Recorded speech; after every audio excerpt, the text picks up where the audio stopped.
अस्सलाम वालेकुम फ्रेंड्स, अज लैके आया अब्दुल रहमान तुहाडे वास्ते सैब मलूक। तुसी बड़ी बड़ी आवाज़ ही सुनिया होगा, बड़े बड़े लोगों ने जनाब सैब मलूक पढ़िया, लेकिन एक मलंग मिलिया सानू।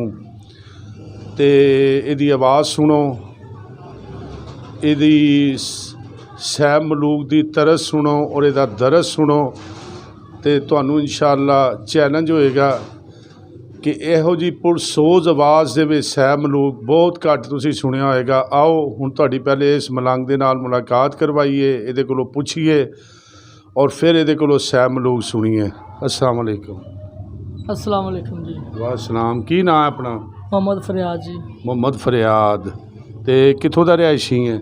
फरूकाबाद दा जी। फरूकाबाद दा। ते सैब मलूक तेरी आवाज़ बड़ी ज़बरदस्त सी, ते सानू सैब मलूक सुनाना है ते पूरी मज़ा आवे मेरे वेखण वालियां नूं। इंशाअल्लाह जी, क्यों नहीं, मौला दे सदके सब कुछ ओहदे करम दे नाल होएगा जी। बादशाह अवल हमद सुनाए लाही,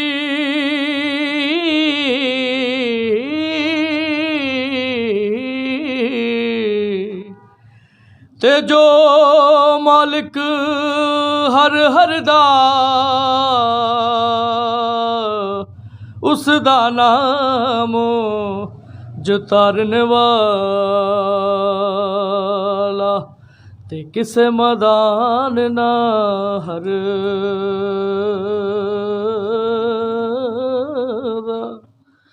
ते लै हुण यार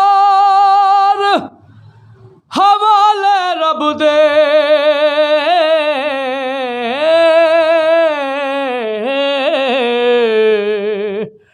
ते मेले 4 दिना दे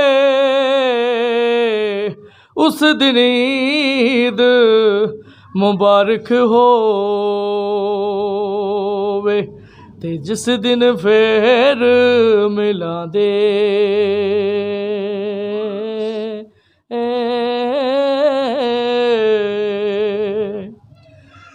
ते सुखने दे विच मेरा माही मिलिया,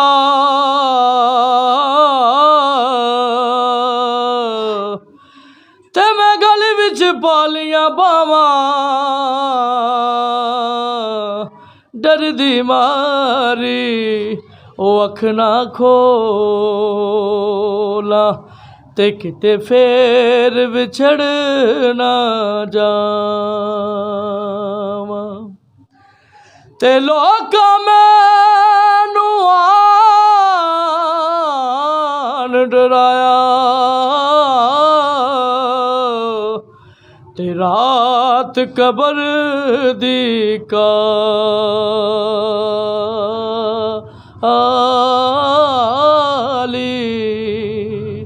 ओ डरदी मारी ओ अख ना खोला, ते किते फिर विछड़ ना जा।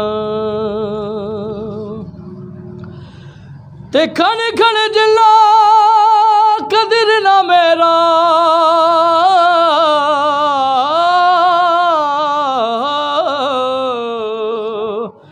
ते मेरे साहब नूं वड्याया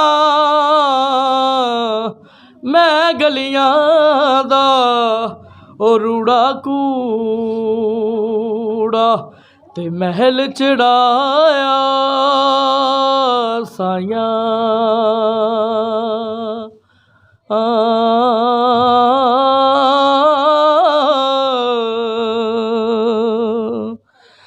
ते उच्चियां लंबियां लाल खजूरा हथ बतिर जिला दे सावे,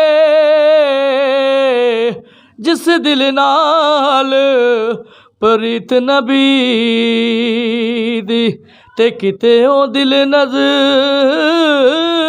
न आवे। जी फ्रेंड्स, उम्मीद है कि तुहानू बंदे दा सैब मलूक पसंद आएगा, ज़रूर आएगा। अगर इहदा पसंद आवे सैब मलूक, इस वीडियो नू ज़्यादा तो ज़्यादा शेयर करना। अगर मेरी यह वीडियो पसंद आए इनू लाइक करना। जिन्होंने दोस्तों ने अजे तक चैनल नू सबसक्राइब नहीं किया, सब्सक्राइब करना। मिलने एक नवी वीडियो के नाल। अस्सलाम वालेकुम।